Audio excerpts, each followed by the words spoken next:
पनीर जो है ना फेक यूज़ हो रहा है। बहुत सी चीज़ें इन हाउस होती है जो बाहर पब्लिक को नहीं पता। काफ़ी रेस्टोरेंट्स ना बासी ग्रेवीज देते हैं, मतलब एक दिन पहले की बनाई हुई Right. ग्रेवी अगले दिन सर्व कर देते हैं। होटल्स में तो 20 दिन की ग्रेवीज भी होती है, 1 महीने की भी होती है।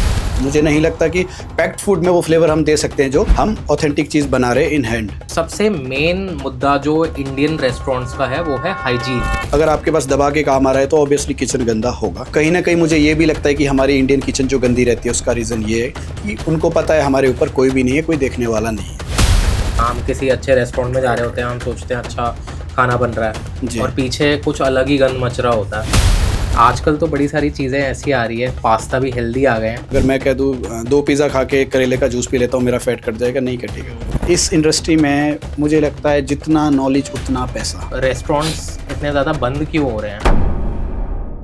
सो welcome to the show Max sir, कैसे हैं सबसे पहले तो आप? बहुत बढ़िया सर, आप बताइए क्या हाल है? बिल्कुल सर, बहुत बढ़िया। तो सर मैं ये पहले पूछूंगा आपसे, तो आपको सबसे पहले तो best celebrity chef Chef. Award मिला आपको 2025 का, yes. And not only that but best consultant award भी मिला आपको 2025 का। Right. तो सबसे पहले तो सर इसका क्राइटेरिया क्या होता है, किस बेसिस पे देखा जाता है कि किस शेफ को देना है बेस्ट सेलिब्रिटी शेफ सर ये अवार्ड? डिपेंड करती है ऑर्गेनाइजेशन जो कंपनीज होती है वो अच्छा। एक्चुअली सारा बैकअप देखते हैं, आपका क्या कर रहे हो, आप कैसे कर रहे हो, देन उसके बाद ही कोई पोजीशन तैयार होती हैं, उसके बाद एक अवार्ड शो रखा जाता है। Yeah.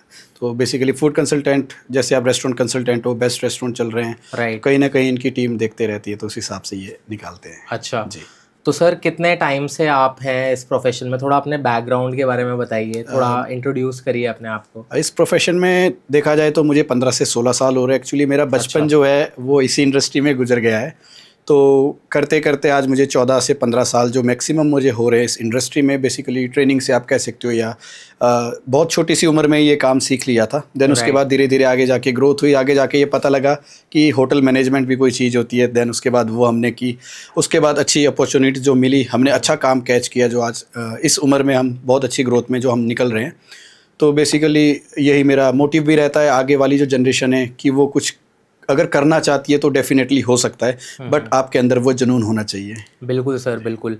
तो आप कह रहे हैं आप 15 साल से आप मतलब इस फील्ड के अंदर हैं। जी। तो शुरुआत कैसे होती है, मतलब अगर आप शेफ बनना चाहते हैं मान लीजिए इंडिया में? देखिए बेसिकली होता क्या है अभी का, अगर मैं आपको बताऊं जो अभी चल रहा है, आप एक HM स्टडी जो भी होती है होटल मैनेजमेंट करके आप एक ट्रेनिंग में जाते हो, IT होती है, JT होती है। तो बेसिकली ट्रेनिंग से शुरू होती है ये। ट्रेनिंग में अच्छा। आपको सिखाया जाता है कि कौन सी जगह कैसा काम करना है, कौन से शेफ़ के अंडर आप काम कर रहे हो, वो आपको एक बेसिक ट्रेनिंग्स देंगे जो बेसिक सी चीज़ होती है। Right. IT में जो होता है कि उसमें आपकी 6 मंथ की ट्रेनिंग होती है, जहाँ पे आपको A to Z सिखाया जाता है, जो हम स्टार्टिंग फर्स्ट स्टैंडर्ड से पढ़ते हैं ABCD, तो वैसे ही हमें एक वर्क प्लेटफॉर्म पे बताया जाता है कि हमें A से Z तक कैसे ख़त्म करना है। तो वो IT, उसके बाद JT के लिए हम जाते हैं जो जॉब ट्रेनिंग होती है। तो जॉब ट्रेनिंग में भी काफ़ी कुछ सिखाया जाता है, आपको जॉब दी जाती है। अच्छा। पर्टिकुलर एक डिपेंड आपके ऊपर, एक डिपार्टमेंट में आपको पूछेंगे कि आप किस में इंटरेस्टेड हो। राइट। आप तंदूर में हो, इंडियन में हो, चाइनीज़ में हो, किस डिपार्टमेंट में आप इंटरेस्टेड हो, या थाई में हो, कॉन्टिनेंट, तो आपकी जो चॉइस हो कि शेफ़ मैं इसमें इंटरेस्टेड हूँ, या HR जो भी आपका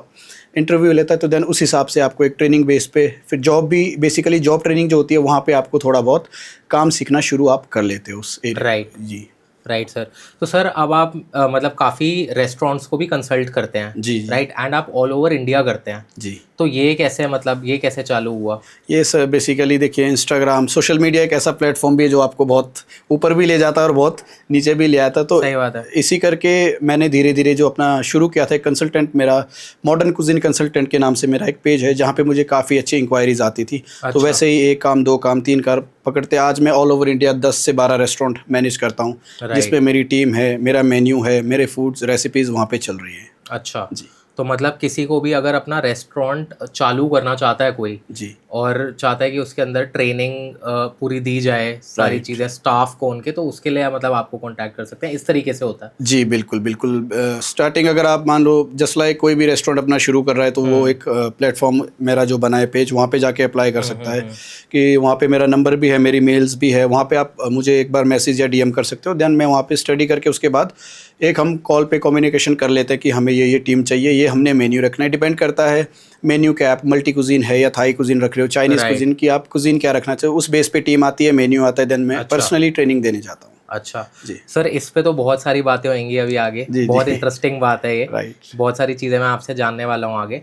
बट सबसे पहले तो मैं ये पूछना चाहता हूँ आपसे, बीइंग अ शेफ, ठीक है, अब बहुत ज़्यादा चेंजेस आ गए हैं ट्रेंड में राइट इंडिया में, राइट। जी बहुत सारे लोग हेल्थ कॉन्शियस होते जा रहे हैं। राइट तो सबसे पहले तो आप मुझे ये बताइए, आप कैसे इस ट्रेंड को मैनेज करें, फ्लेवर और हेल्थ दो चीज़ों को मिक्स करके आप कैसे काम कर रहे हैं अब इंडस्ट्री में? देखिए होता क्या है कि हमें जो गेस्ट होता है उसको पढ़ना होता है बेसिकली। जब आप मेरे टेबल पे आ रहे हो तो मैं आपको पढ़ूंगा कि आप क्या चाह रहे हो।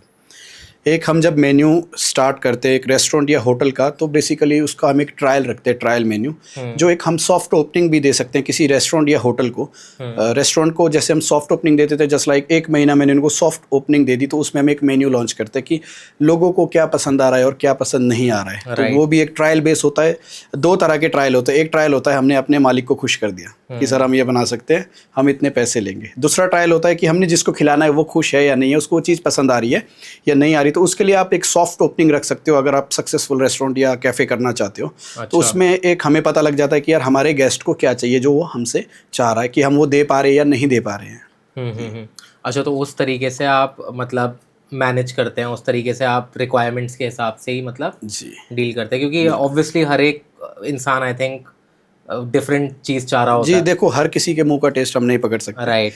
बट जितना पॉसिबल हो पाता है हम 100% अपना देते हैं। अच्छा, तो आपकी सिग्नेचर डिशेस क्या हैं, आप पहले ये बताइए। सिग्नेचर बेसिकली मैं हेल्थ से ही ज़्यादा देता हूँ। तो अभी इंस्टाग्राम प्लेटफॉर्म पे जो मैं रेसिपीज़ दे रहा हूँ, फेसबुक या यूट्यूब पे, तो वो एक मल्टी रेसिपीज़ मैं दे रहा हूँ। अच्छा। अगर बात करते हैं हेल्थ की, तो उसमें जो रेसिपीज़ होती है वो थोड़ा सा हम नहीं कह सकते कि वो फुली फ्लेवर होगी, क्योंकि अगर आपको हेल्थ से थोड़ा सा छेड़, अगर दवाई पीते हो हल्की सी कड़वी होती है, तो वैसा ही अगर आप हेल्थ से भी कुछ रिलेटेड खा रहे हो, थोड़ा सा खाने में ऊपर नीचे हो सकता है, तो उसमें आप टेस्ट ना ढूंढे, उसमें आप अपना मल्टीपल विटामिन्स ढूंढ सकते हो कि हम क्या खा रहे हैं। तो सर मैं आप तो ये पूछना चाहता हूँ, जैसे मैं ऑस्ट्रेलिया में रहा हूँ, ठीक है, Right. मैंने अपना मास्टर्स करी और साइमल्टेनियसली मैंने शेफ़ का कोर्स भी किया था, वेरी नाइस। ठीक है। एंड मतलब वहाँ पे ना स्कोप बहुत अच्छा है शेफ़ का, like you do a proper course and then you get a proper internship at some place, and then वहाँ पे मतलब एक प्रोसेस है।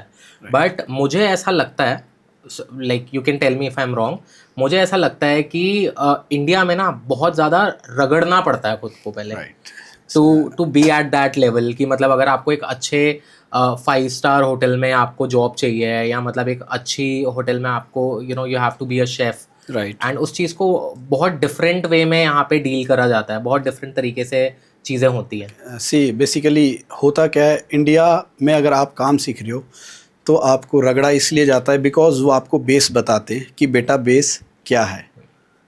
अगर आपने शूज़ पहन लिए तो उसमें लेसेस भी होने चाहिए। कहने का मतलब ये है कि अगर हम आउट ऑफ इंडिया हम वर्क कर लिए जा रहे, तो आई थिंक मुझे लगता है आपको इंडिया का एक्सपीरियंस होना बहुत ज़रूरी है, बिकॉज ऑफ कि इंडिया में बताया जाता है बेस क्या है। बेस इट मीन्स अगर हमें रेड ग्रेवी बनानी है, वाइट ग्रेवी बनानी है, तो कैसे बनानी है। मेरे जितने भी known out of India job करे वो सभी कहते हैं शेफ़ सब कुछ रेडीमेड आता है। तो अगर आपको डायरेक्ट रेडीमेड में काम सीखना है तो आई थिंक बाहर जाके आपको तभी फ़ायदा है अगर आपको इंडिया में आपने काम किया, आपको बेस पता है। राइट। इन फ्यूचर आपको फ्लेवर से नहीं चीज़, मुझे नहीं लगता कि पैक्ड फूड में वो फ्लेवर हम दे सकते हैं जो हम ऑथेंटिक चीज़ बना रहे इन हैंड। राइट। तो इंडिया में इसीलिए रगड़ा जाता है और रगड़ा खाना भी पड़ता है। अगर आप रगड़े से भागोगे तो धक्के खाते रह जाओगे। हमने जो रगड़ा खाया वो हमें पता है कैसे खाया और कहाँ से पहुँचे। आज भी ये हाथों में निशान दिख रहे हैं तो ये सब तंदूर में जले या कुछ भी है। तो बेसिकली इंडिया मुझे लगता है कि बहुत अच्छा प्लेटफॉर्म है होटल से रिगार्डिंग। अगर आप बेस सीख जाते हो तो बाहर जाके आप कभी भी धक्के नहीं खा सकते। राइट, मतलब ये आपको प्रिपेयर कर देता है एक प्रेशर के लिए। यस। क्योंकि सर पता है आपको एक चीज़ मैं और बताता हूँ, मैंने बाहर जितने भी बड़े बड़े रेस्टोरेंट्स देखे हैं ना, उसमें हेड शेफ सारे इंडियंस देखे हैं मैंने, मोस्टली इंडियंस देखे हैं। आपको मैं एक स्टोरी बताता हूँ। मैं एक ना बहुत बहुत अच्छे इटालियन रेस्टोरेंट में गया बाहर, ठीक है, तो वेटर्स सारे फॉरेनर्स ही थे वहाँ पे, सारे ऑस्ट्रेलियंस और इटालियंस। सो एकदम प्रॉपर, मतलब ऐसा लग रहा था प्रॉपर इटालियन रेस्टोरेंट था। तो मतलब एक भी मैंने कोई इंडियन बंदा नहीं देखा उस रेस्टोरेंट में मेरे अलावा जो डाइनिंग करने आया हो। ठीक है, तो मैं वॉशरूम गया एंड जैसे ही मैं वॉशरूम गया ना, तो वहाँ से एक डोर खुला हुआ था जहाँ पे सारे शेफ्स थे। वो कह रहे ओए यहाँ पे ये लगा, वहाँ पे वो लगा। अपना पास्ता बॉईल कर, तो मतलब सारे इंडियन से वहाँ पे। तो इसीलिए स्कोप बहुत बाहर, अगर आप जाना भी चाहते हो तो मुझे लगता है कि आपको इंडियन तंदूर पे ज़्यादा फोकस करना चाहिए। अगर कोई भी बाहर जॉब करने चाहता है कि मैं आउट ऑफ इंडिया जॉब करूँ, तो आप अपनी कुजीन पे ज़्यादा ध्यान दो, क्योंकि उसकी डिमांड है वहाँ पे। आप इटालियन फूड सीखोगे, आई थिंक उसकी बाहर डिमांड नहीं है, क्योंकि वहाँ पे हमारे से अच्छे अच्छे कलाकार बैठे हैं जो इटालियन फूड मैक्सिकन बना रहे हैं। अगर आप बाहर जाना चाहते हो, आई थिंक आपको अपना बेस पता होना चाहिए कि हम इंडिया से जा रहे हैं, अप्रोक्सीमेट हमें 20 या 40 चीज़ इंडियन ऐसी आए जो हम अपनी बेस्ट दे सकते हैं वहाँ पे। राइट जी, राइट सर। तो सर अब मैं पूछूंगा, इंडियन फूड पूरे वर्ल्ड वाइड फेमस है, राइट, ठीक है, हर कोई मतलब ऑब्सेस्ड है इंडियन फूड से, मुझे तो ऐसा लगता है all over the world. Right. तो आपको क्या लगता है हमारे देश में इस चीज़ को, इंडियन फूड को स्पेशली, ऐसा लगता है कि कहीं ना कहीं पीछे धकेला जा रहा है, या लोग ज़्यादा से ज़्यादा वेस्टर्न फूड की तरफ ड्रिवन होते जा रहे हैं? एक तरफ मतलब बाहर के लोग they are obsessed with Indian food, but हम काफ़ी ऐसे जगहों पे जाते हैं, जैसे 5 स्टार होटल्स में जाते हैं, सब जगह जाते हैं, तो हम देखते हैं कि एक जैसे काउंटर्स होते हैं, वो स्पेशली पेस्ट्रीज वगैरह के होते हैं, और सारा ये अपना गुलाब जामुन, खीर, ये वो सब साइड में रखा हुआ होता है, सारे इंडियन मतलब। बिल्कुल बिल्कुल, आपकी बात बहुत, इस बात से मैं बिल्कुल सहमत हूँ। बेसिकली हम, आई थिंक मुझे भी लगता है कि कहीं हम वेस्टर्न कल्चर को ज़्यादा प्रमोट कर रहे हैं। अगर हम पेस्ट्री काउंटर लगाते हैं, उसमें मेरे पास 40 प्रकार की पेस्ट्रीज मेरे रेस्टोरेंट में लगी है, मेरे होटल में लगी है, जहाँ पे आप बफेट खाने आ रहे हो। लेकिन उस बफेट में हमारे पास गुलाब जामुन या मालपुआ साइड में क्यों पड़ा है? तो अब ये भी, हम इसमें ये भी नहीं कह सकते ये हमारी गलती है, बिकॉज हमें भी एक प्रोटोकॉल पे ही चलना पड़ता है, उसी पे काम करना पड़ता है कि हमारी होटल की SOPs क्या है, हमारा मेन्यू क्या है उस रिगार्डिंग। बट मुझे कहीं ना कहीं ये लगता है कि हमारा इंडियन फूड या हमारा इंडियन डेजर्ट बहुत ज़्यादा फेमस हर जगह है। वो एक हलवाई की दुकान में ही मुझे देखने को मिलता है कि 10 प्रकार की बर्फ़ी है। आई थिंक मुझे लगता है हम अपने होटल्स में या बफेट में कहीं भी अपने इंडियन डेजर्ट को अच्छे से प्रमोट कर सकते हैं, अगर हमें परमिशंस हो या हमारी अथॉरिटी मानती है तो। राइट। तो बट सर ऐसा क्यों हो रहा है, मतलब देखिए, ये रीज़न क्या लगता है इसका? रीज़न तो एक्चुअली सर क्या है, होटल लाइंस में जो इंडस्ट्रीज़ में है चल रहा है, काफ़ी टाइम से चल रहा है, स्टार्टिंग से। इसमें ऐसा कोई हम रीज़न नहीं कह सकते कि पर्टिकुलर हमें देना ही देना है। वो डिपेंड करता है हमारा होटल, बेसिकली जो हमारे इवेंट्स होते हैं उनके कहीं ना कोई नाम होते हैं, कौन सा इवेंट हम कर रहे हैं, कौन सी कंपनी करवा रही है, डिपेंड करता है वो कंपनी क्या चाह रही है आपसे। एक हमारा जो रेगुलर बफेट होता है, हम उसमें अपना कुछ लगा सकते हैं, बट जो कंपनी करवाती है हमें उनके हिसाब से भी चलना पड़ता है कि वो क्या प्रेफर कर रहे हैं। जी, बट फिर भी आपकी बात मुझे बहुत अच्छी लगी, हम कहीं ना कहीं इंडियन डेजर्ट को बहुत अच्छे से प्रमोट कर सकते हैं। बेसिकली वही बात आ गई कि जहाँ 50 पेस्ट्री लगी वहाँ 25 करके हम 25 इंडियन डेजर्ट का भी कोई काउंटर लगा सकते हैं, जो लाइव हो और प्रेजेंट भी साथ साथ वो बिल्कुल फ्रेश में हो। Right sir. तो सर अब मैं आपसे ये भी पूछना चाहूँगा, आपने बड़े सारे रेस्टोरेंट्स में काम किया है, राइट? बड़े सारे रेस्टोरेंट्स को आप कंसल्टेंसी देते हैं, आप जाते हैं ऑल ओवर इंडिया, आप ट्रैवल करते रहते हैं। तो सबसे मेन मुद्दा जो इंडियन रेस्टोरेंट्स का है वो है हाइजीन। राइट। तो सर इसको आप कैसे एड्रेस करते हैं? और मुझे आप कुछ अपना पर्सनल एक्सपीरियंस बताइए, आपने कोई ऐसा देखा हो जिस चीज़ ने आपको एकदम सरप्राइज़ किया हो, या बैक ऑफ द किचन कुछ ऐसी चीज़ें होती हों जो हमारे ऑडियंस को नहीं पता हो। देखिए, जब रेगुलर आपके पास काम आएगा, आप दिन की 500 KOT मतलब किचन टिकट ऑर्डर जो होता है, जहाँ जो हमारे पास एक पर्ची सी आती है, अगर आपके पास दबा के काम आ रहा है तो ऑब्वियसली किचन गंदा होगा। बट उसमें मैं मानता हूँ कि वो हमारी जिम्मेवारी, एक शेफ़ जो आपका हेड शेफ़ होता है किचन का, उसकी जिम्मेवारी होती है, उसकी रिस्पॉन्सिबिलिटी होती है कि उसको किचन को कैसे मेंटेन रखना है, वो हाइजीन कैसे। उसमें ऐसा नहीं है कि हमें हाउसकीपिंग का स्टाफ मिला है, बट उनसे भी तो हमें काम लेना है। राइट। अब मेरे पास 15 लड़के हैं या 20 लड़के हैं, जब तक मैं उनसे काम नहीं लूँगा तो करेंगे नहीं। राइट। तो कहीं ना कहीं मुझे लगता है कि शेफ़ की एक रिस्पॉन्सिबिलिटी होती है कि वो अपने किचन को कैसे साफ रख सकता है। राइट। तो बट सर कोई ऐसा आपके पास कोई पर्सनल एक्सपीरियंस हो, आपने देखा हो कि आप किसी जगह पे गए हो, ठीक है, आपको किसी ने बुलाया हो कंसल्टेंसी के लिए, और आप देख के एकदम सरप्राइज हो गए हो कि बहुत ही ज़्यादा गंद मचा हुआ है किचन में, और बाहर मतलब, क्योंकि हम लोगों को नहीं पता चलता, हम किसी अच्छे रेस्टोरेंट में जा रहे होते हैं, हम सोचते हैं अच्छा खाना बन रहा है, और पीछे कुछ अलग ही गंद मच रहा होता है। देखो, बेसिकली अभी मेरी नज़रों में कोई ऐसा इतना गंदा किचन नहीं आया है, क्योंकि मैं क्या करता हूँ, मैं कंसल्टेंसी जब लेता हूँ तो मैं ओपनिंग्स जो लेता हूँ, तो ओपनिंग में क्या होता है, मैं किचन अपने हिसाब से ही बनवाता हूँ, और किचन की जो लेआउट होता है वो प्रॉपर मैं अपने हिसाब से देता हूँ। तो स्टार्टिंग से ही जो मैं मैनेज उस हिसाब से करता हूँ, ताकि हमारी किचन बिल्कुल हाइजीन रहे। अगर बात करूं कि किचन गंदी होती है, जी बिल्कुल ऑब्वियसली होती है, बट जब रश हो या आपके पास काम हो तो कहीं ना कहीं मुझे लगता है रेस्टोरेंट बिजी होते हैं, तो वो काम जब चलता है तो गंद मचेगा ही, उसका कोई इलाज नहीं है। बट फिर भी एक शेफ़ की जिम्मेवारी है कि अगर काम कम होता है या कुछ, वो अपने किचन को जितना साफ रख सकता है वो उनके लिए भी अच्छा है, और हमारे जो गेस्ट होते हैं उनके लिए भी अच्छा है। अच्छा, तो ये भी एक मैं चीज़ पूछना चाहूँगा आपसे कि इंडिया में रेगुलेशंस कितनी स्ट्रिक्ट हैं रेस्टोरेंट्स को लेके, हाइजीन को लेके? बिकॉज़ मैंने बाहर ये चीज़ देखी है, राइट, ठीक है? कि मतलब अगर छोटी-सी भी अगर कंप्लेंट आ जाए ना, राइट, तो ये रेस्टोरेंट के ऊपर आ जाती है पूरी बात। मतलब बहुत ज़्यादा सीरियसली लेते हैं वो एक छोटी से छोटी कंप्लेंट को, राइट, राइट, स्पेशली हाइजीन से रिलेटेड। राइट, तो इंडिया में ऐसा मुझे लगता है ऐसा नहीं है अभी तक, और राइट। ऐसा क्यों नहीं है, आपको क्या लगता है? देखिए, ये तो अब गवर्नमेंट की चीज़ें है। अगर हुँ, आपको एक्शन लेना है तो लेना ही है।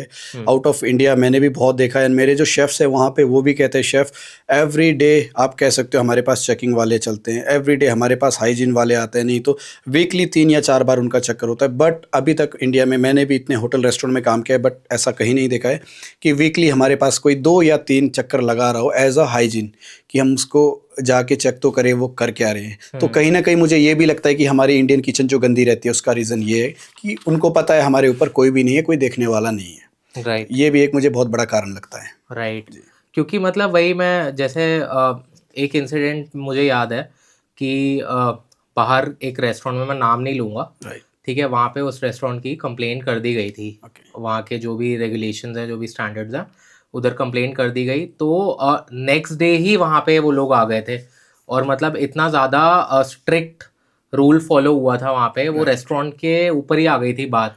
बिल्कुल। तो मतलब इस तरीके से कोई फ़ास्ट फॉरवर्ड एक्शन नहीं लिया जाता, मुझे ये लगता है। हाँ, देखिए, एक्शन फ़ास्ट फॉरवर्ड नहीं बट लिया जाता है। कुछ हुँ, मैंने भी रेस्टोरेंट इंडिया में देखे हैं जिन्होंने कंप्लेंट्स कराई और वो ठीक है आए, अच्छा। नेक्स्ट डे आए या सेम डे भी आए, उन्होंने किया। बट कहीं न कहीं मुझे ये लगता है कि इसको रेगुलरली प्रोसेस, एक ऐसा प्रोसेस बने कि रेगुलरली हाइजीन वाले या कुछ भी हमारे रेस्टोरेंट या होटल के किचन में आए, रेगुलर उसके उस पे काम करे। तो कहीं राइट, न कहीं हमें भी डर बना रहेगा, यार दिक्कत हो जाएगी, अगर राइट, किचन साफ नहीं रहेगा। Right, right. जी, तो अब मुझे एक बात बताइए कि अगर आपको किसी को कॉन्टैक्ट करना है, राइट, ठीक है? तो मान लीजिए मैं एक रेस्टोरेंट खोलना चाहता हूँ, श्योर, और मेरे पास ज़ीरो बैकग्राउंड नॉलेज है, ओके, ठीक है?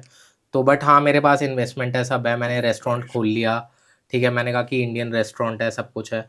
तो उसके बाद मतलब आपका क्या रोल आता है एज़ अ कंसल्टेंट, अगर मैं आपको बुलाता हूँ, ओके, ठीक है? कि अच्छा, मैंने रेस्टोरेंट खोला है इंडियन, ठीक है? राइट। मेरे पास ये लड़के हैं कुछ काम करने के लिए, ठीक है? अब आप उसको मतलब किस तरीके से आप आगे चीज़ों को लेके जाते हैं? ओके, तो इसमें सबसे पहले प्रोसेस क्या होता है, आप मुझे कंसल्ट करते हो हुँ, या मुझे डीएम करते हो, मेल करते हो, देन उसके बाद हम जो भी नंबर शेयर करते हैं उसके बाद एक बात होती है। हुँ, कन्वर्सेशन के बाद डिसाइड होता है कि हमें कितने कवर, कवर मीन्स कि कितनी हमारे पास सीटिंग है, हुँ, कितने कवर का रेस्टोरेंट हम करना चाह रहे हैं और उसमें मेन्यू क्या रखना चाह रहे हैं। उस हुँ, रिगार्डिंग हम एक मेन्यू तैयार करते हैं। मेन्यू के रिगार्डिंग ही एक टीम तैयार होती है, हुँ, जिसको हम आउटलेट्स पे भेजते हैं जहाँ पे ओपनिंग्स हैं। देन राइट, फिर मैं पर्सनली जाके वहाँ पे उनको ट्रेनिंग देता हूँ कि पोर्शन साइज़ जिसमें हम खाना सर्व करते हैं वो क्या होना चाहिए, हुँ, उसको मेंटेन कैसे करना, उसकी प्लेटिंग जो होती है उसको हम कैसे रेगुलर, कि आपने आज दाल मखनी इस तरह से खाई है, नेक्स्ट टाइम आपको कैसे मिलेगी। हुँ, तो एक एसओपीस बनती है प्रॉपर, जिसको हम रेगुलरली काम करके एक रेसिपी बुक बनती है जो एक रेस्टोरेंट में दी जाती है, जिसके रिगार्डिंग क्या होता है कि आप 10 बार भी जाओगे तो आपको 10 बार सेम ही टेस्ट मिलेगा। हुँ, तो उसके लिए प्रॉपर एक कंसल्टेंट का होना मुझे लगता है कि ये ज़रूरी भी है। कोई मुझसे ज़रूरी नहीं है कि मुझसे कंसल्टेंसी कराओ, बट राइट, आपको अगर एक रेस्टोरेंट करना है, आप इस चीज़ में नए हो, इस फील्ड में नए हो, तो आपको हुँ, कंसल्टेंसी लेना बहुत ज़रूरी है। राइट, जी, एक एक्सपीरियंस शेफ़ आप हायर करो, उससे कुछ ना कुछ नॉलेज लो, आपको कहीं न कहीं वो बेनिफिट ही होगा। हुँ। जी, तो अब मैं आपसे एक इंटरेस्टिंग ये क्वेश्चन पूछूँगा जी। कि कभी आपने कोई ऐसी डिश बनाने को रिफ्यूज़ करी हो फॉर एनी हेल्थ रीज़न्स? कभी देखिए, ऐसा इंसिडेंट हुआ है आपके साथ? ऐसा कोई इतना बड़ा इंसिडेंट तो नहीं हुआ है, बट कहीं न कहीं जो मैं फूड बनाता हूँ वो कहीं न कहीं हेल्थ से रिलेटेड मिलता-जुलता ही है। हुँ, वो इतना फैटी नहीं होता। देखिए, जो चीज़ फैट होता है वो होता है। अगर मैं कह दूँ मैं पिज़्ज़ा हेल्दी बना रहा हूँ, हुँ, मैंने कई सारे कार्ट्स देखे हैं कि हम हुँ, बीटरूट का डो लगा रहे हैं, हम राइट, स्पिनच पालक का डो लगा हुँ, रहे हैं, बिल्कुल ज़ीरो है। देखिए, जब उसमें फैट डलेगा वो डलेगा।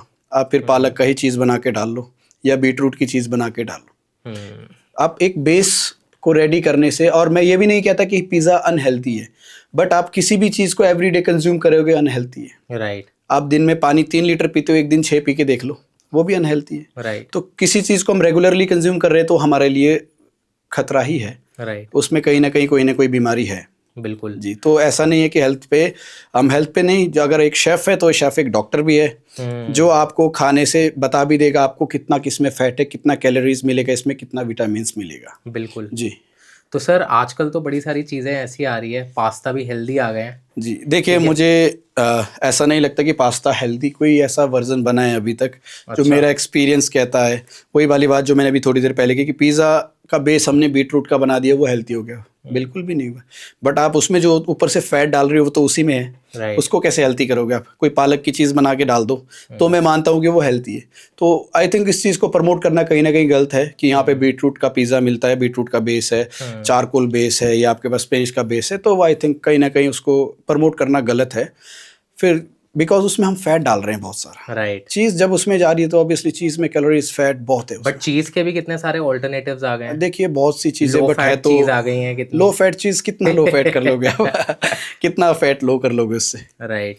चीज़ तो चीज़ है, दूध तो दूध है। वो कहीं ना कहीं जब मिक्स होता है, आप वीट, अगर आप वीट फ्लावर भी खा रहे हो, पिज़्ज़ा बेस आप आटे का भी खा रहे हो, तो कहीं ना कहीं चीज़ है उसमें। तो आई थिंक इसको प्रमोट करना भी थोड़ा सा गलत है। बाकी पास्ता की बात रही तो पास्ता में देखिए without cheese and without milk, without cream, तो कहीं ना कहीं दिक्कत। पेस्टो लोग बहुत पसंद करते हैं कि हम पेस्टो का पास्ता खाएंगे। पेस्टो बहुत सही, मुझे भी बहुत सही लगता है जी, सर। बट अगर आप पेस्टो रेगुलरली खा रहे हो without any creams, without any चीज़, देन मैं कह सकता हूँ एक हेल्दी वर्जन है। अगर आप पेस्टो में कहते हो शेफ थोड़ा क्रीम एंड चीज़ ऐड कर देना, तो फिर पेस्टो पेस्टो नहीं है। राइट। राइट। बट पेस्टो में भी ऐड होता है, जैसे आई नो, मुझे जहाँ तक जितनी मुझे नॉलेज है, बेसिल डलता है, ऑलिव ऑयल डलता है, ऑलिव ऑयल रहता है, पामेजन चीज़ भी देखिए डलती है उसका उसमें। बेस ही पामेजान है। राइट। और वो अपना पाइन नट्स है एंड ऑलिव ऑयल रहता है। Right. Right. Basil pesto, types of pestos है। आप पालक का बना सकते हो, हरा धनिया सिलांत्रो का बना सकते हो, स्पिनिच का बना सकते हो, बेसिल का बना सकते हो, पार्सले का बना सकते हो। तो पेस्टो हर प्रकार से बनता है। राइट। बट अगर आप कह दो कि पेस्टो में आप फ्रेश क्रीम भी डाल दो, दबा के चीज़ भी डाल दो, तो वो हेल्दी नहीं रहेगा, वो कहीं ना कहीं दिक्कत करेगा ही। बिल्कुल बिल्कुल, क्योंकि आजकल बहुत ट्रेंड चल रहा है इंडिया में भी, बहुत जगहों पे पेस्टो पास्ता। देखिए मैक्सिमम कैफे जो है वो पेस्टो सर्व कर ही रहे हैं। राइट। बट पहले आज से 5 साल पहले नहीं था। Yes yes, minimum 5 to 6 years इसको हुए हैं जो अच्छे से लॉन्च हो गया है। राइट। ऐसा नहीं है कि पेस्टो नहीं मिलता, हर एक रेस्टोरेंट कैफे में आपको पेस्टो मिलेगा। राइट। बट अच्छा भी है, वो खाने में भी ठीक स्वादिष्ट है, ऐसा कुछ नहीं है। बट अगर आप कह देते हो कि इसमें क्रीम एंड चीज़ डाल दो, तो वो हेल्दी नहीं रहता। राइट। राइट। पेस्टो अगर आप जो ओरिजिनल टेस्ट है उसमें उसको कंज्यूम कर रहे हो, देन वो आपके लिए अच्छा है। राइट। जी। तो आपके पास कभी कभार ऐसी इंक्वायरीज आती हैं कि सर अब हमें कुछ ऐसी डिशेस बताओ जो मतलब हम मोटे हो ही ना, पर बस हमारा जो है ना जी भर जाए, कि मतलब कुछ ऐसे ऑल्टरनेटिव्स बताओ। अब हमें ऐसे पिज्ज़ा खाने का मन हो रहा है, हमें पास्ता खाने का मन हो रहा है, हमें नूडल्स खाने का मन हो रहा है। राइट। देखिए सबसे पहली बात, अपने रेस्टोरेंट की सेल बढ़ाने के लिए मुझे लगता है कहीं गेस्ट को हमें इंडियन में कहते हैं ना, गोली नहीं देनी चाहिए। तो जो चीज़ें होती हैं हम जिसको चेंज कर सकते हैं, जो हमें लगता है वो हेल्थ के लिए अच्छी है, तो उस पे हम काम करते हैं। हम उनको अल्टरनेट भी देते हैं कि आप ये नहीं ये खा सकते हो। बट जो चीज़ है उसको हम नहीं बदल सकते। जिसमें फ़ैट है उसमें फ़ैट है, उसको हम नहीं काट सकते। राइट। वो डिपेंड करता है आप क्या खा रहे हो। अगर मैं कह दूँ 2 पिज़्ज़ा खा के करेले का जूस पी लेता हूँ, मेरा फैट कट जाएगा? नहीं कटेगा, वो जहर ही बन के अंदर जाके। राइट। जी। तो कहीं ना कहीं अल्टरनेट हमारे पास बहुत होते हैं। अगर हमारे मेन्यू में 100 चीज़ें, तो हमारे पास 100 अल्टरनेट भी है उसके। देन हेल्दी वर्जन भी, ऐसा नहीं है कि हेल्दी फूड नहीं है, बहुत सी हेल्दी चीज़ें हैं मार्केट में। बट अगर आप चाहते हो कि हमें हेल्दी भी खाना है और टेस्टी भी खाना है, तो आप भूल जाओ। क्योंकि जहाँ पे हेल्दी होगा वहाँ पे कहीं ना कहीं आपको थोड़ा टेस्ट में मैनेज करना पड़ेगा। राइट। सर अभी ना न्यूज़ में बहुत ज़्यादा ये चीज़ आ रही थी पीछे कि पनीर जो है ना, जी। फेक यूज़ हो रहा है काफ़ी जगहों पे। बिल्कुल। तो मैं आपको तो पता होगा, इन हैंड एक्सपीरियंस आपका है कि किस तरीके जी से आ रहा है। देखिए पनीर का ऐसा कह सकते हैं, आप रेगुलरली वेंडर्स होते हैं। एक चीज़ मैं और बताता हूँ, पब्लिक भी अगर देख रही है, तो आप रेस्टोरेंट या कैफ़े चला रहे हो, आप एक वेंडर ऐसा रखो जो आपको 20 रुपये महंगी चीज़ भी दे रहा है। अगर आपको लगता है कि ये प्रोडक्ट अच्छा है, एक बार उसको आप रेस्टोरेंट में लाओ, अपने शेफ़ को दो, वो शेफ़ जो ट्रायल करेगा, शेफ़ आपको बता देगा 19-20 का भी फ़र्क होगा, तो हमें सारा पता लग जाता है। तो उसमें बेसिकली करना क्या है, आपको वेंडर्स नहीं चेंज करने, जहाँ पे पब्लिक मार खा जाती है 20 रुपये सस्ते के चक्कर में, तो वहाँ पे कहीं ना कहीं गेम बिगड़ती है। हमें वेंडर्स जो होते हैं, ये काफ़ी देख के, जो भी हमारा स्टोर मैनेजर या स्टोर कीपर आप कह सकते हो, वो होते हैं। तो वेंडर्स आते हैं, प्रॉपर अपना सामान लाते हैं, ट्रायल्स होते हैं बेसिकली।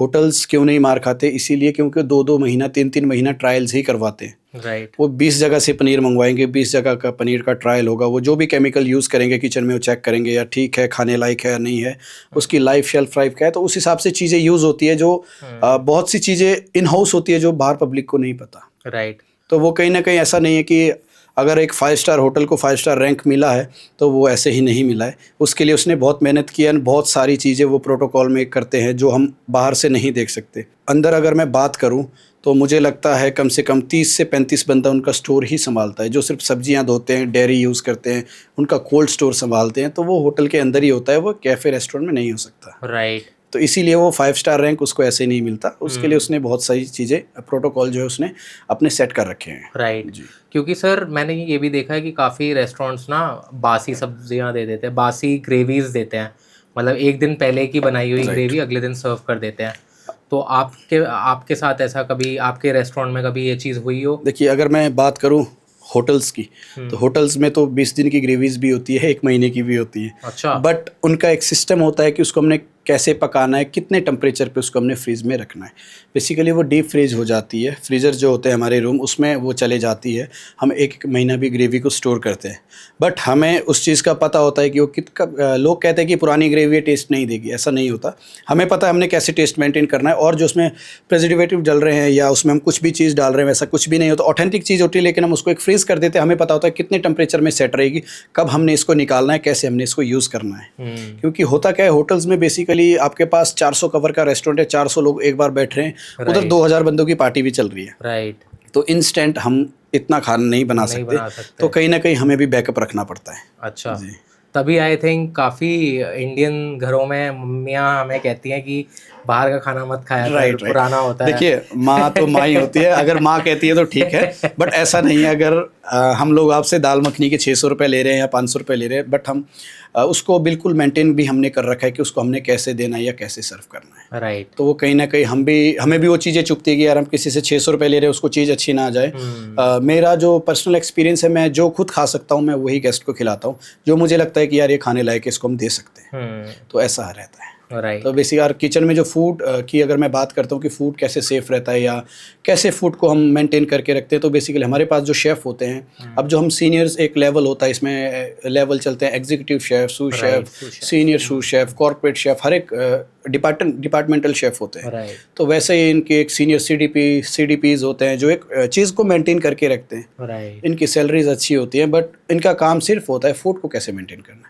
जो एक हेड शेफ़ का काम होता है, एक डिपार्टमेंट का जो हेड शेफ़ होता है, आप जस्ट लाइक सीनियर CDP या CDP हम कह सकते हैं, तो बेसिकली वो एक डिपार्टमेंट का आप उसको मालिक कह सकते हो कि उसके अंडर से सारी चीज़ें निकलेगी। राइट। तो उसको पता है मैंने किस टेम्परेचर में क्या फूड पकाना है, कैसे सर्व करना है, ये चलने लायक है या नहीं है। बिल्कुल ऐसा। तो आई थिंक यही मतलब आप जो कह रहे हैं कि किस तरीके से सारी चीज़ें मेंटेन करी जाती हैं और प्रोटोकॉल के हिसाब से करी जाती है, यही डिफरेंस है शायद किसी 5 स्टार होटल में और कोई नॉर्मल रेस्टोरेंट में अगर कोई जा रहा है तो। बिल्कुल। देखिए, 5 स्टार होटल्स के अपने ही रूल्स होते हैं, उनकी अपनी एक प्रोटोकॉल, एक लिस्ट दे देते हैं जब आप ज्वाइनिंग करोगे ना। राइट। तो पहली बात तो आप इंटरव्यू निकालोगे, बहुत बड़ी बात है। अगर इंटरव्यू निकाल लोगे तो आपको बहुत सी, अगर आप 5 स्टार में इंटरव्यू देने जा रहे हो तो आपको पता है वहाँ पे होगा क्या, आप पहले भी कहीं करके आए हो। 4 स्टार की कैटेगरी में आप जाओ, वहाँ पे सारे प्रोटोकॉल्स बने, कैसे काम करना है।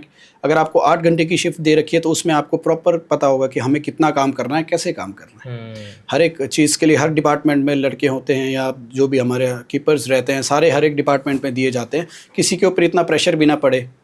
अगर स्टाफ फूड की बात करते तो हर एक रेस्टोरेंट, अच्छे जो पॉश रेस्टोरेंट है वो कैफेटेरिया देते हैं। होटल्स में कैफेटेरिया होता है जहाँ पे सिर्फ स्टाफ का फूड बनता है, और बेसिकली स्टाफ को डेली फ्रेश फूड देने का कारण भी है कि स्टाफ बिल्कुल अपना स्वस्थ रहे, वो कोई बीमारी में ना पड़े। क्योंकि आपको 15-15 घंटे या 10-10 घंटे गर्म चीज़ों में, तंदूर में काम करना है, गैस में खाना बनाना है, तो कहीं ना कहीं आप सफोकेशन आपको हो रही है, ऊपर से कूलिंग चल रही है सिर पे, नीचे से गैस चल रही है, तो कहीं ना कहीं आपकी ह्यूमिडिटी ख़राब हो सकती है। तो इसीलिए स्टाफ के लिए फ्रेश फूड होता है।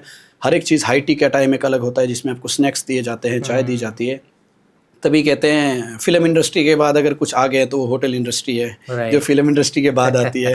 आपको हर एक सेलिब्रिटी यहाँ पे मिलेगा, आपको हर एक शेफ़, खाना पीना रहना सब फ्री यहाँ पे मिलेगा, सीखने को भी मिलेगा। तो आई थिंक मुझे नहीं लगता ऐसा कोई प्लेटफॉर्म है जहाँ पे आपको खाना पीना रहना और सीखना मिले, तो वो मुझे होटल इंडस्ट्री लगती है। राइट सर, बिल्कुल सर। तो सर अब मैं आपसे ये पूछना चाहूँगा कि जैसे अगर आज से 10 साल पहले हम जाएँ जी, ठीक है, तो ट्रेंड में इन टर्म्स ऑफ हाइजीन भी अभी हमने इतनी सारी बात करी, ठीक है, आप लास्ट 15 सालों से काम कर रहे हैं, तो जब आप इंडस्ट्री में आए थे तब कितना डिफरेंस था in terms of safety of food, hygiene ले लो, ठीक है, इन सब में, और अब कितना डिफरेंस है इतनी टेक्नोलॉजी आने के बाद, ठीक है, मतलब उसके बारे में आप थोड़ा मुझे बताइए। अगर मैं बात करूं आज से 10 साल पहले की, तो मुझे लगता है कि दिन रात का फ़र्क है, बट कहीं ना कहीं मुझे एक चीज़ चुभती है कि हमारी इंडस्ट्री में अब स्ट्रगल कम हो गया है। अच्छा। आप जो हमारा टाइम था स्ट्रगल का, या जो हमने मेहनत की थी, वो आज की जनरेशन नहीं करती है। बट आप इसको एक स्मार्टनेस भी कह सकते हो, कहीं ना कहीं इसको काम चोरी भी कह सकते हो। स्मार्टनेस उसके लिए जो बिना काम के आगे बढ़ रहा है, जस्ट लाइक अच्छी स्टडी कर रहा है या अच्छी क्वालिफिकेशन ले रहा है, और ट्रेनिंग वो जो है 100 नहीं भी, अगर 50% भी कराए तो कहीं ना कहीं उसको सक्सेस है। बट जो हमारे टाइम की ट्रेनिंग होती थी, वो तो मतलब मैं आपको बता नहीं सकता वो क्या ट्रेनिंग होती थी। 16-16 घंटे, 17-17 घंटे काम करना, और हमारे जो सीनियर शेफ़ होते थे उनकी डांट सुनना। तो आज की डेट में मुझे लगता है कहीं ना कहीं जो जनरेशन है वो मार खा रही है, क्योंकि उसको लगता है अगर मुझे शेफ़ ने डांट दिया तो वो मेरा दुश्मन है। बट ऐसा नहीं होता। अगर आपको कोई सीनियर, अगर वो अपने 30 साल करियर में दे चुका है, इंडस्ट्री में दे चुका है, तो उसके पास बहुत कुछ सीखने के लिए। अगर आपको ओए कर दे तो हमें सुननी पड़ेगी, हम वहाँ पे अपना एटीट्यूड नहीं दिखा सकते। तो आज की जनरेशन में मुझे ये फ़र्क लगता है, या आज की डेट में अगर मैं 10 साल के बाद की बात करूँ, तो ये कहीं ना कहीं मुझे चीज़ें चुभती है कि आज की जनरेशन में वो चीज़ कम हो गई है कि वो किसी की डांट सुन पाए। राइट, क्योंकि आज के टाइम पे तो जेनजीज मेरे ख्याल से इतनी ज़्यादा ईगोइस्टिक हो गई है। राइट, कि अगर बिल्कुल, आप बहुत ज़्यादा हो गई है, और मुझे नहीं लगता वो कहीं सीनियर जूनियर का भी लिहाज रह जाता है। आज भी जो हमारे शेफ़ है, आई थिंक वो, अभी मैं सैलरी की भी बात करूँ तो शायद हम पूरे साल में नहीं कमाते जो 1 मंथ में वो कमा लेते हैं। बट कहीं ना कहीं रिस्पेक्ट आपके लिए होनी चाहिए। अगर आप कहते हैं बिना गुरु के कोई ज्ञान नहीं है, और बिल्कुल सही बात है, जो बुजुर्ग कह के गए हैं उसका कोई ना कोई मतलब है, वो ऐसे नहीं कह के गए हैं। तो आपको हमेशा रिस्पेक्ट देनी चाहिए। देन स्ट्रगल से मत भागो। अगर आपको इंडस्ट्री में सक्सेस चाहिए, स्ट्रगल से अगर आप भागते हो तो आपको कहीं ना कहीं वो चीज़ खाएगी ही खाएगी, आप कहीं ना कहीं मार खा जाओगे। राइट। तो ये मुझे 10 साल का फ़र्क लगता है। बाकी अगर मैं बात करता हूँ 10 साल में हाइजीन में क्या फ़र्क पड़ा है, तो हाइजीन में बहुत ज़्यादा फ़र्क पड़ चुका है। हर एक चीज़ अब डेवलप हो गई है, हर एक चीज़ मशीन्स आ गई हैं। अब किचन्स में सफाई करती है तो मशीन्स करती है। उस टाइम हाउस कीपिंग स्टाफ होता था, कोई इतना भी 10 साल नहीं हुए हैं। बट ठीक है, आज की डेट में 10 साल में बहुत ज़्यादा, मैं कह सकता हूँ दिन रात का फ़र्क पड़ गया हमारी इंडस्ट्री में। जी, सही बात है सर। आपने किन किन शेफ्स के साथ काम किया, सीनियर शेफ्स कह लो, या आपके कोई गुरु हो, या कोई देखिए, ऐसी पर्सनालिटी हो जिसको लोग जानते हो ऑलरेडी? देखिए, बेसिकली जो मेरे शेफ़ थे वो अतुल शर्मा थे। अच्छा। आज की डेट में फ्रांस में अभी सेटल्ड है। तो बाकी बात रहती है कि किन शेफ़्स के साथ काम किया, तो शेफ़्स बहुत सारे होते हैं, बट गुरु एक ही था। इंडस्ट्री में जब हम आते हैं तो मैं मल्टीपल शेफ़ हूँ, बेसिकली मल्टी कुजीन, मुझे हर एक डिपार्टमेंट में 4-4, 5-5 साल का एक्सपीरियंस है मुझे। तो उसी में ही अगर मैं बात करता हूँ गुरु की, तो गुरु मेरे एक थे, लेकिन शेफ़्स बहुत थे। अच्छा। शेफ़ बहुत होते हैं। वही बात आ जाती है कि चाचा मामा ताया बाप एक ही है। तो एक गुरु भी एक बाप के समान ही मैं मानता हूँ, जिन्होंने हमें इतना आज कामयाब करने, इतना कामयाब हमें बना दिया है कि हम आपके साथ भी बैठे हैं, या पब्लिक भी हमें इतना प्यार दे रही है। तो कहीं ना कहीं अच्छे ही शेफ़ मैं उनको मानता हूँ। आज अच्छी इंडस्ट्री में वो जुड़े हैं, बहुत अच्छा कमाते हैं, बहुत उनका नाम भी है। तो अभी वो फ्रांस में सेटल्ड है, जो मेरे गुरु थे। अच्छा जी। अच्छा सर, बहुत इंटरेस्टिंग चीज़ मुझे ये लगी, मैं आपकी यूनिफॉर्म पे देख रहा हूँ, ये 4 स्टार्स हैं जी। तो ये बेसिकली क्या होता है, हमारी कम्युनिटीज़ बनती है। अच्छा। जस्ट लाइक आपकी कोई कम्युनिटी, आपने एक नाम रख दिया, मेरी कम्युनिटी का कोई नाम है, तो जब हम कहीं मिलते हैं इवेंट्स पे या कुछ, तो एक दूसरे को रिस्पेक्ट देने के लिए स्टार या कोई भी एक मेडल एक दूसरे को पहनाया जाता है, ताकि हम अपनी तरफ से आपको एक रिस्पेक्ट दिखाएं। तो ये जो भी मेरे सीनियर शेफ़ थे, काफ़ी अच्छे शेफ़ हैं। साईं शर्मा शेफ़ है मेरे साथ जुड़े हैं, बहुत अच्छे लेवल के शेफ़ हैं। तो कहीं ना कहीं वो मिलते हैं तो वो गिफ्ट कहते हैं, माइकल शेफ़ यार आप बहुत अच्छा काम कर रहे हो, मेरी तरफ से रिस्पेक्ट है आपके लिए। वैसे जब हम उनको मिलते हैं तो हम जो एक मेडल हो गए या कुछ भी, एक की उनको रिस्पेक्ट देने के लिए, उनको सम्मान करने के लिए हम कुछ ना कुछ देते हैं। तो एक ये रिस्पेक्ट के लिए होता है। राइट जी। तो सर अब आप मुझे ये बताएं, आप पंचकुला से हैं? राइट। तो वहाँ पे आपने किस तरीके से किन किन होटल्स में काम किया है? जी, देखिए, पंचकुला मुझे अभी 4 से 5 साल हो गए। अच्छा। बट जब मैं पंचकुला पहुँच चुका था तब मेरी कंसल्टेंसी शुरू हो गई थी।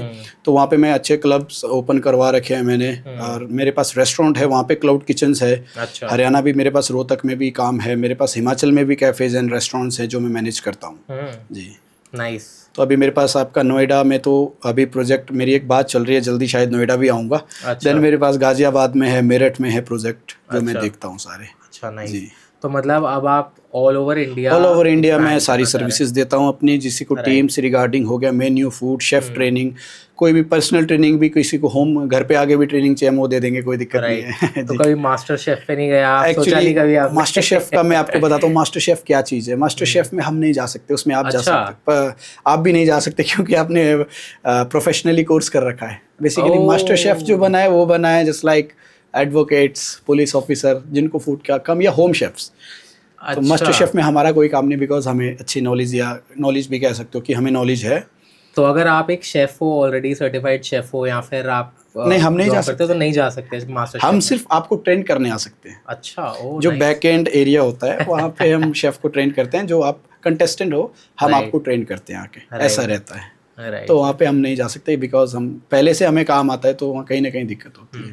बट अब आई थिंक कोई ऐसा प्लेटफॉर्म भी निकलेगा जब शेफ़ को मौका मिलेगा। बहुत से कंपनीज ने निकाले भी, बट वो मज़ा नहीं है। मास्टर शेफ़ एक बहुत बड़ा प्लेटफॉर्म है, काफ़ियों की ज़िंदगी बन चुकी है वहाँ जाके। बिल्कुल जी। तो सर अब मुझे ये बताइए, जैसे इंडिया में शेफ़ की जॉब को एक टाइम पे लोग इतना रिस्पेक्टफुली नहीं देखते थे। बिल्कुल। आपको क्या लगता है, अभी कुछ चेंज है, या फिर अभी आपको इस तरीके से क्या फील होता है? बहुत ज़्यादा चेंजेस है। आई थिंक मुझे लगता है कि शेफ्स को क्यों नहीं इज्जत मिलती थी, क्योंकि प्लेटफॉर्म्स नहीं थे उस टाइम, मैं कह सकता। अगर जो मेरा एक्सपीरियंस कहता है, आज की डेट में शेफ़ को लोग क्यों जानते हैं, बिकॉज ऑफ सोशल मीडिया भी आप कह सकते हो। राइट। मुझे लगता है कि उस टाइम पे बहुत कम होता था ये सोशल मीडिया, एंड की इतनी पहचान नहीं थी। अब हमारे रिस्पेक्टेड संजीव कपूर जी हैं शेफ़, तो उनके टाइम पे भी आई थिंक एक टेलीविज़न शो जो उन्होंने खाना खजाना शुरू किया था, तो वहाँ से ही मुझे लगता है कि एक शेफ़ को किसी ने पहली बार टीवी पे देखा था, या कि ये है क्या, राइट, कि टीवी पे आके कोई खाना बना रहा है। तो हम तो उनको ही देख के बड़े हुए, और उनसे हमने अवार्ड भी ले लिया अभी। हमारे लिए तो बहुत बड़ी बात थी। राइट। बट वही होता है कि आज की डेट में पहचान मिलना, मुझे कहीं ना कहीं लगता है कि सोशल मीडिया भी एक बहुत बड़ा प्लेटफॉर्म है, जहाँ पे वाइट कोट पहन के हम लोग या डांस कर ले, खाना बना ले, कुछ बोल दे, तो वहाँ पे एक पता लगता है कि शेफ़ क्या था। रिस्पेक्ट इसलिए नहीं थी क्योंकि हम दिखते नहीं थे मार्केट में।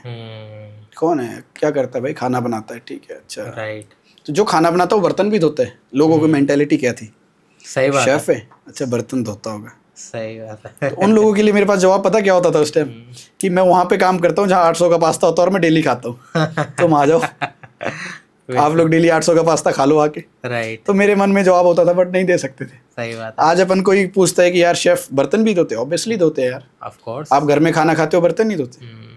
तो जो हर एक चीज़ का एक प्लेटफॉर्म बना है आपके पास। लोगों को लगता है कि शेफ क्या करता है, खाना बनाता है और बर्तन धोता है। एक बार अंदर आके तो देखो, तुम्हारा घर नहीं है जितना बड़ा किचन होगा, और जिस किचन में वो काम कर रहे हैं, जितनी हाइजीन उन्होंने रखी है होटल्स में, वो आप घर पे भी नहीं रख सकते। लोग कहते हैं कि शेफ हाइजीन नहीं रहते। एक बार अंदर आके तो देखो, हर एक ऑर्डर लगने के बाद हाथ धुलते हैं, हर एक ऑर्डर लगने के बाद पैन धुलते हैं, 3 से 4 सेकंड या 5 सेकंड कह सकते हो, पर्टिकुलर 10 सेकंड के बाद ग्लव्स सामने चेंज होते हैं।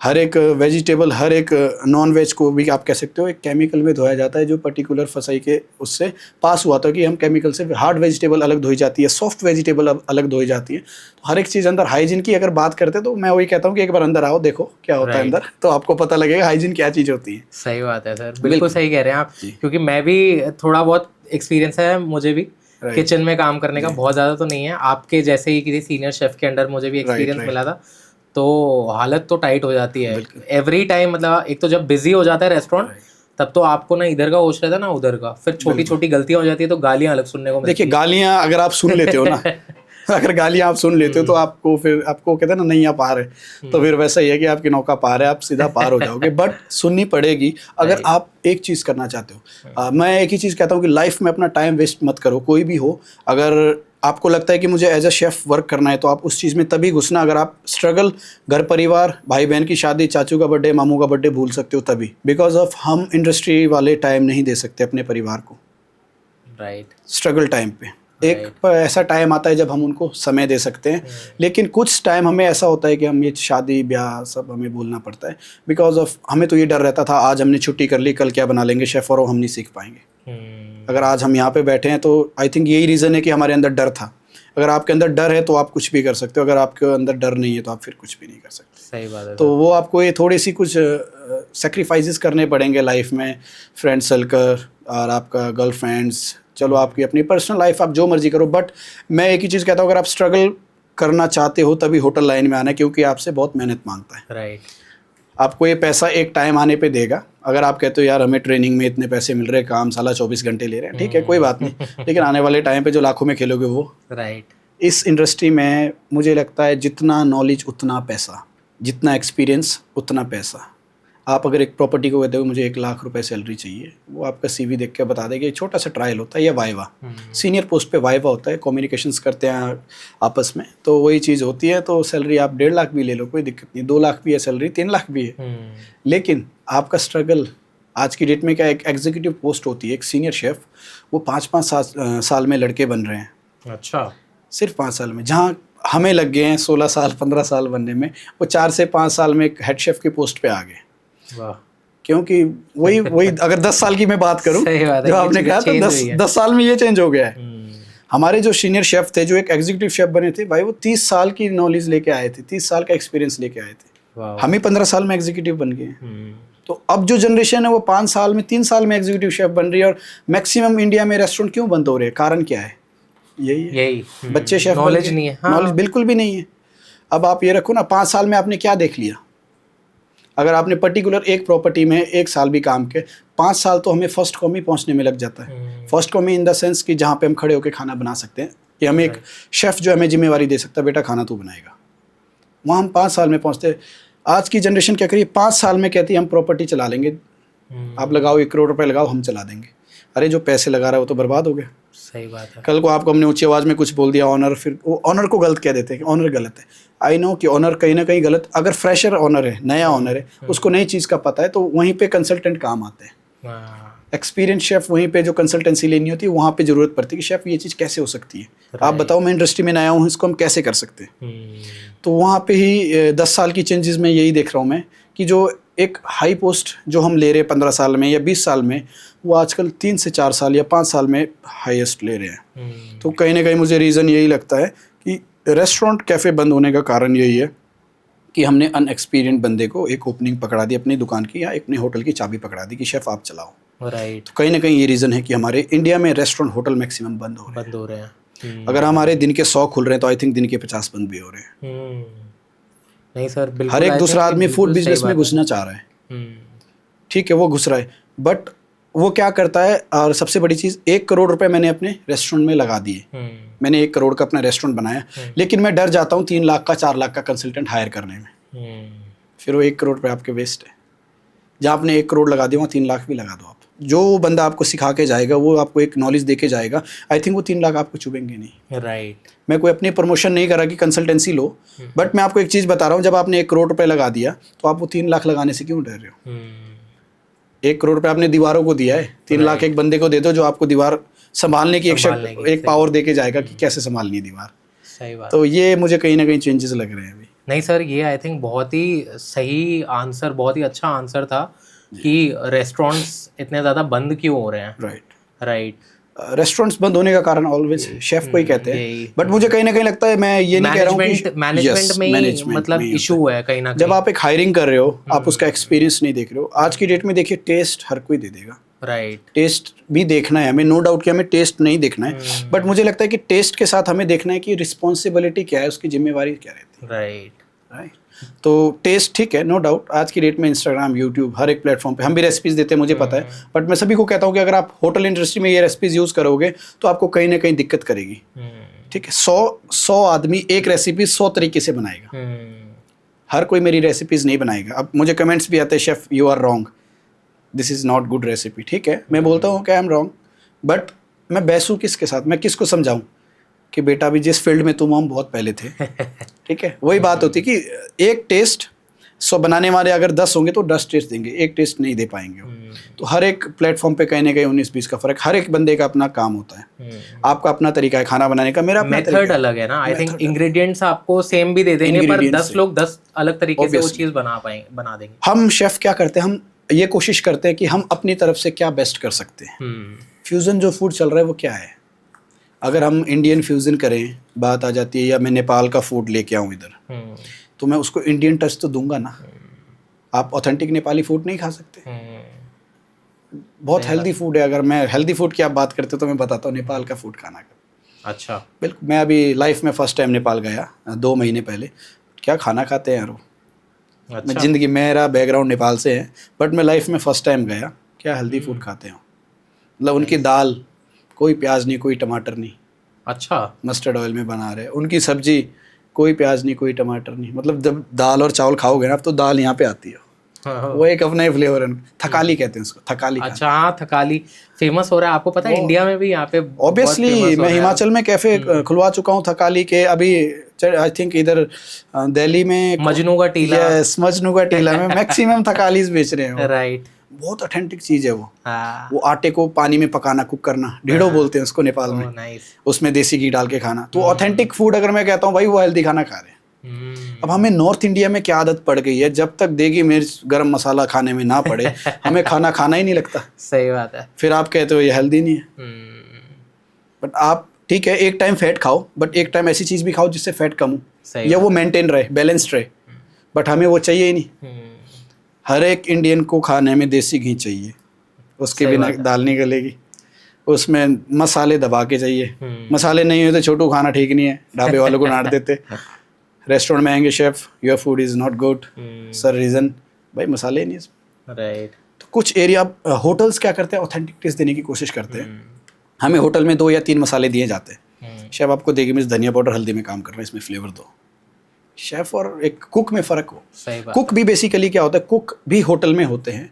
कुक और शेफ में डिफरेंस ये होता है कि शेफ जो आता है एक लीडिंग उस पे आ जाता है, कुक जो होता है वो बैकएंड पे काम करता है। ऐसा नहीं है कि कुक ढाबे में होते हैं। राइट। बावर्ची तो हम है ही सारे।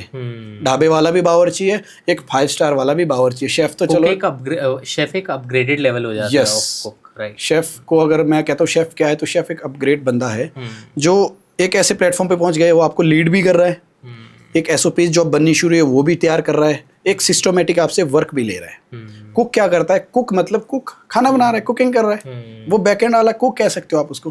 बेसिकली होटल में मैं मानता हूँ शेफ एक ही होता है, जो आपका हेड शेफ होता है। राइट। तो आई थिंक मुझे लगता है कि इंडस्ट्री में शेफ उसी को कहा जाना चाहिए। आजकल क्या हर एक बंदा फर्स्ट को मैं शेफ हो गया हूँ, तो मैं शेफ हो गया हूँ, तो कहीं ना कहीं वो चीज़ें शेफ की वैल्यू कहीं वो किचन में लगता है, ऐसा हो जाता है। तो शेफ मेरे ख्याल से होटल में एक जो एग्जीक्यूटिव शेफ होता है या सीनियर शू शेफ, कुछ ऐसा कह सकते हो, तो शेफ उन्हीं को नाम दिया अच्छा लगता है। राइट। तो सर और ये हम अभी मजनू के टीले की बात कर रहे थे, तो यहाँ पे तिब्बतियन खाना भी बहुत आजकल इंडिया में फेमस हो रहा है। बिल्कुल बिल्कुल, देखिए तिब्बतियन फूड भी मैं कहता हूँ बहुत, तिब्बतियन और नेपाल का कल्चर मुझे लगता है मिलता जुलता है। फूड भी इनका मिलता है। थकाली तिब्बतियन भी खाते हैं, राइट। थकाली नेपालीज भी खाते हैं। राइट। लाफिंग हो गया, थेंतुक थुप का शाप्टा, राइट। ये बहुत सी ऐसी चीजें जो ये लोग खाते हैं, और आई थिंक मुझे लगता है हेल्दी है। कुछ चीजें फ्राइड भी है इसमें, बट वो वर्जन थोड़ा सा दे देते हैं। बट हमारा इंडियन फूड भी हेल्दी है, नो डाउट। बट हम लोग क्या करते हैं, उसको अनहेल्दी कैसे बनाते हैं, खुद ही बनाते हैं। जब तक कढ़ाई पनीर में ऊपर तेल ना आ रहा हो, वो कढ़ाई पनीर नहीं है। जब तक हमें बिरयानी में फैट ना डाले, वो बिरयानी नहीं है। तो कहीं ना कहीं हम उसको खुद बिगाड़ रहे हैं। जो ऑथेंटिक चीज़ है वो खाने में देखो थोड़ा सा कहीं ना कहीं दिक्कत करेगी, बट अगर आपने ऑथेंटिक टेस्ट लिया है तो आप ऑथेंटिक फूड बड़े आराम से खा लोगे।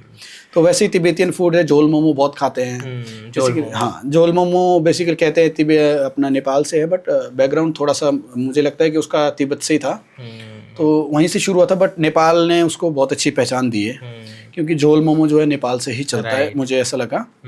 क्योंकि अभी मैं नेपाल भी गया था, तो कहीं ना कहीं मैंने थोड़ी रिसर्च की, तो मुझे पता लगा था कि क्या कौन सी चीज़ क्या है। तो काफ़ी हमने वहाँ की लोकल्स चीज़ें ट्राई की। एक फूड कंपटीशन था सारा, हमने तरह तरह वहाँ पे करते क्या क्रिएटिविटी मैंने क्या देखी वहाँ पे, कि हर एक गाँव से आदमी अपनी क्रिएटिविटी लोकल जो अपने खेतों में लगाए, वो लेके वो आया है, और वो उसी चीज़ से कुछ ना कुछ प्रेजेंट कर रहे हैं। मतलब कोई ऐसी चीज़ थी, मैंने खीर खाई, मैं नाम भूल गया अभी, तो वो एक ऐसी चीज़ थी। मास्टर शेफ़ है जो विनर रह के यूके से मास्टर शेफ़ विनर रहे हैं, और अच्छे अच्छे शेफ़्स जो इंडिया में अभी बहुत अच्छी पोस्ट में है, तो वो भी मुझे कहते हैं यार शेफ़ इसकी खीर बनाना इम्पॉसिबल था, बट ये आज बन रही है। और वो आजकल के लड़के कर रहे हैं जो वहाँ के, तो वो एक अपनी ऑथेंटिक चीज़ को आगे लाना चाह रहे हैं। राइट। तो हम क्यों पीछे हट रहे हैं? कहीं ना कहीं हम भी आगे बढ़ते हैं इधर से, इंडिया वाले जो है शेफ्स, तो वो भी अच्छी चीज़ें ला रहे हैं मार्केट में, बट प्रमोट करना तो फिर वो पब्लिक ज़रूरी है, बहुत ज़रूरी है। वही वाली बात आ जाती है कि 50 पेस्ट्रीज लगा दी, हमारे गुलाब जामुन रसगुल्ले पीछे क्यों हैं? राइट। वो आगे क्यों नहीं है? राइट। इंडियन का ट्रेडिशनल चीज़ अगर हम छुपा रहे हैं, वेस्टर्न कल्चर को प्रमोट कर रहे हैं, तो उसका कोई बेनिफिट नहीं है। राइट। क्रॉसॉ हो गया आपका, बहुत सी चीज़ें डैनिश वगैरह हो गया, तो हम उसको क्यों प्रमोट करें? बिल्कुल सर, मतलब यही है ना कि बाहर के लोग इनफैक्ट ज़्यादा फैसिनेट होते हैं हमारे फूड से, Right. और हम अब सारी चीज़ें वो खा रहे हैं, अडेप्ट कर रहे हैं वेस्टर्न कल्चर राइट राइट कि उनके ट्रेडिशन को वो करना। ठीक बात है, कहीं ना कहीं हमें अपने पे और नए फोकस नए करना चाहिए। बिजनेसेस भी जो खुल रहे हैं आजकल, मोस्टली लाइक कोरियन हो गया, Obviously, जापानीज हो गया, Japanese, Thai Indian food। Restaurants अब मतलब कंपैरेटिवली अब कम आप खुल रहे हैं, अगर मैंने इंडियन देखा है। रेस्टोरेंट में जाते हो तो बेसिकली आपको क्या मिलता है उधर? दाल बुखारा, हाँ, बटर वो चिकन, 4 चीजें same। लाल मिर्च का पनीर। ठीक है, पनीर पसंद था तो वो Right। बेसिक सी चीज़ हो गई है। ऑथेंटिसिटी बहुत कम है। आई थिंक 50 में से 10 रेस्टोरेंट होंगे जो ऑथेंटिक कहीं बेच रहे हैं इंडिया में। अदरवाइज मुझे नहीं लगता कि वो कहीं ना कहीं इंडियन फूड को प्रमोट करते हैं। तो वो अपना लोकल कल्चर, नॉर्थ का कल्चर बाहर लाना बहुत ज़रूरी है। राइट। तो सर अब मैं एक, अभी पीछे हम बात कर रहे थे, आपने बताया थोड़ा बिजनेस एस्पेक्ट से भी बताया आपने रेस्टोरेंट्स का, राइट, कि क्यों रेस्टोरेंट्स बंद हो रहे हैं। तो मुझे एक चीज़ ये भी लगती है कि लोग ना रेस्टोरेंट्स तो खोल दे रहे हैं, बट वो सोच रहे हैं यार मेरा सस्ते में काम निपट जाए, एक ऐसा बंदा मिल जाए जो सब खाना वाना बनाना आ जाए, जिसको बढ़िया खाना बना दे, बस वैसा बंदा मिल जाए। बट वो पढ़ा लिखा नहीं होता। प्रॉब्लम मुझे लगता है कि वहाँ आती है, उसको SOPs मेंटेन नहीं करने आते, कॉस्ट शीट मेंटेन नहीं करनी आती है, और वो मेजर चीज़ जो है ना, मतलब वो खाना तो बना सकता है बट वो बिजनेस नहीं बढ़ा सकता, वो नहीं चला सकता। मुझे लगता है वो कहीं ना कहीं बहुत बड़ा रीज़न है कि रेस्टोरेंट्स बंद हो रहे हैं, क्योंकि लैक ऑफ नॉलेज है। क्योंकि आई थिंक अगर तुम खाना बना रहे हो, अगर तुम एक रेस्टोरेंट चला रहे हो, तो उसमें आई थिंक ओनर से भी, अगर रेस्टोरेंट ओनर हो, उससे भी ज़्यादा बड़ा रोल है हेड शेफ का। ऑब्वियसली देखिए, हेड शेफ का जो रोल होता है ना, वो एक बाप अपने बेटे को पालता है ना, उसको उंगली पकड़ के बड़ा करता है। तो एक हेड शेफ ये जो एक आपके रेस्टोरेंट और होटल को रन करवाता है। अगर मैं बात करता हूँ, 2 बंदे आपकी प्रॉपर्टी को पैसा देते हैं, एक मैनेजर या GM, एक एग्जीक्यूटिव शेफ और हेड शेफ। 2 आदमी आपकी पूरी टीम चलाते हैं, 2 आदमी आपको सेल देते हैं। सेल के लिए देखिए, अगर मैं बात करता हूँ होटल्स की, तो उनके पास सेल एग्जीक्यूटिव है, सेल मैनेजर है, उनके पास जूनियर सेल्स हैं, तो वो बेसिकली उनके पास सेल टीम है। तो वो काम ला के देगी, शेफ सिर्फ बनाएगा। रेस्टोरेंट में थोड़ा सा शेफ को प्रेशर क्या होता है कि एक टेस्ट मेंटेन करना, जो सबसे बड़ी चीज़ है। और दूसरी चीज़, टेबल पे शेफ मार कहाँ खाते कि वो शर्माते हैं, टेबल पे फेस नहीं कर सकते गेस्ट को। हर एक आदमी टेबल पे नहीं जा सकता, वो कहीं ना कहीं मार खा जाते हैं कि यार कैसे बात करेंगे। तो वो सबसे पहली चीज़ तो वो हमें अपने दिमाग से निकाल देनी है, यार वो खाएगा थोड़ी। कंप्लेंट है, ठीक है, गलती है, मानेंगे भाई, नहीं है तो नहीं मानेंगे, ऐसा भी नहीं होता। अब हमारी जो लाइन है, गलती हो या ना हो, सॉरी सर तो है ही। और सॉरी बोलने में मुझे नहीं लगता कुछ घाटा होता है। हम किसी को सेटिस्फाई करके ही बाहर भेजे, तो अगर वो स्माइल करके ना जाए तो फिर वो हमारा पूरा दिन 16 घंटे काम करने का कोई फ़ायदा नहीं है। या जो भी हमारी शिफ्ट चल रही है, अब तो चलो अच्छा सिस्टम बन चुका है कि 8-9 घंटे की शिफ्ट दे रहे हैं, बट जो पहले का टाइम था 15-15, 16-16 घंटे शिफ्ट चलती थी। आज भी है ट्रेनिंग वालों को, और वो होनी भी चाहिए।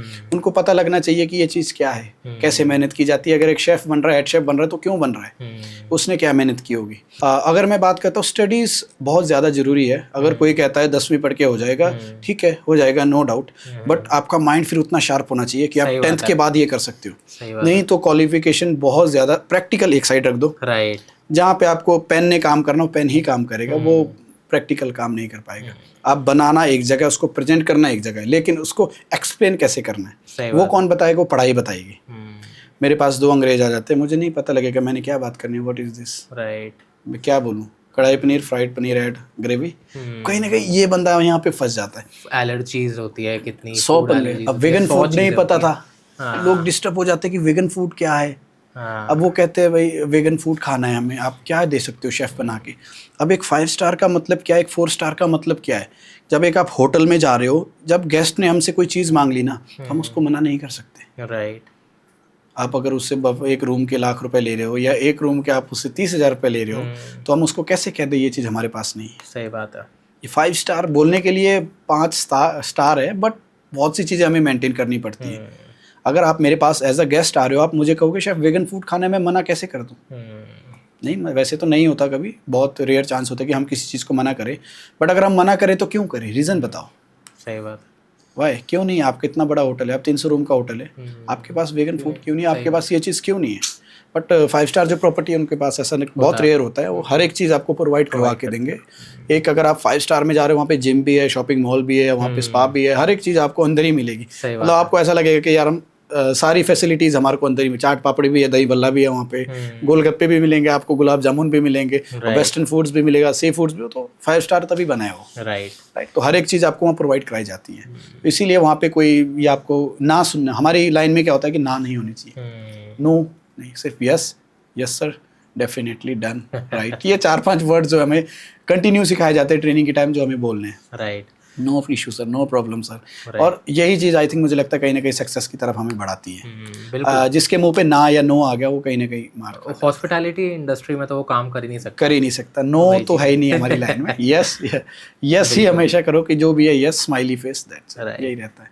Perfect sir. सर अब मेरा आपसे लास्ट क्वेश्चन रहेगा एक, ठीक है?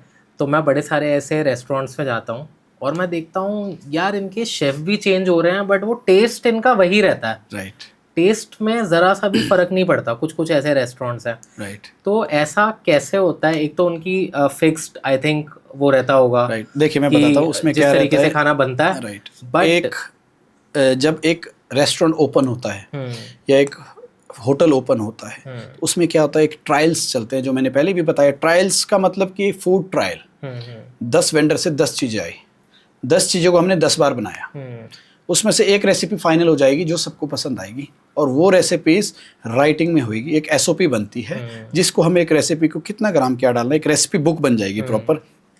सेम चीज़ का शूट होता है, साथ साथ फोटो शूट होगा। वो जो भी आपका किचन है, मेन किचन, वहाँ पे आपकी फ़ोटोज़ भी लग जाएगी, विद रेसिपी बुक आपके सामने होगी। होता क्या है, हर एक शेफ़ एक प्रॉपर्टी में ज़्यादा टाइम नहीं दे सकता। 1 साल दे देगा, 1.5 साल बाद वो चेंज हो गई। राइट। बट वो अगर वो चले जाएगा, वो टेस्ट भी ले जाएगा। तो तरीका जो है होटल का 80% सेम होता है सभी का बनाने का। जो आप मैक्सिमम होटल्स में जाओगे टेस्ट सेम मिलेगा। 20% जो होता है वो थोड़ा सा जो हमने फ्यूजन किया है, जो हमने ऐड ऑन किया है, जो हमने अपनी वेरिएशन की है फूड में, वो है। उसी की एक एसओपी और एक रेसिपी बुक बनती है जिसके रिगार्डिंग हम इन फ्यूचर काम करते हैं। राइट। मैं छोड़ के चलाऊंगा, मेरे पीछे जो शेफ आएगा वो देखेगा, ठीक है, उसको पता है व्हाइट सॉस पास्ता कैसे बनना है। फिर मान लो आप छोड़ के चले गए, आपने अपनी जगह कहीं खोल ली, रेस्टोरेंट खोल लिया, आप वही रेसिपी यूज कर रहे हो, फिर नॉट इशू। वो तो देखिए मेरा काम है, कोई इशू नहीं है, मतलब कोई ऐसा कोई रेगुलेशन नहीं है कि मतलब यू कांट। वो बेसिकली होता क्या, अगर मैं कंसल्टेंट हूँ, आप कहोगे माइकल शेफ ये जो रेसिपीज है वो एक एग्रीमेंट बेस होता है कि ये 1 साल तक कहीं आप मेरे नियर अबाउट रेसिपीज नहीं दोगे, आप इससे ऊपर का कोई एग्रीमेंट भी नहीं कर सकते।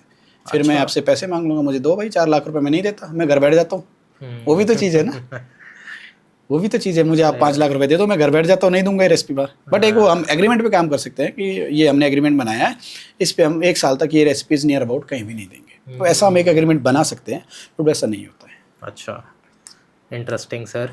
चलो, आई थिंक सर काफ़ी इंटरेस्टिंग कॉन्वर्जेशन रही आपके साथ। बहुत बढ़िया और बहुत ही मज़ा आया। बहुत सारी चीज़ें पता चली हॉस्पिटैलिटी इंडस्ट्री के बारे में, और खाने से रिलेटेड, बिल्कुल हेल्थ से रिलेटेड और बिजनेस से रिलेटेड बड़ी सारी चीज़ें हमने कवर करी इसके अंदर। Right. And thank you guys to you as well for watching. आपने इतनी पेशेंटली एंड तक पॉडकास्ट देखा, and would like to request you all to please like, share and subscribe. With this, we'll end the podcast. Thank you, sir. Thank you everyone. Thank you.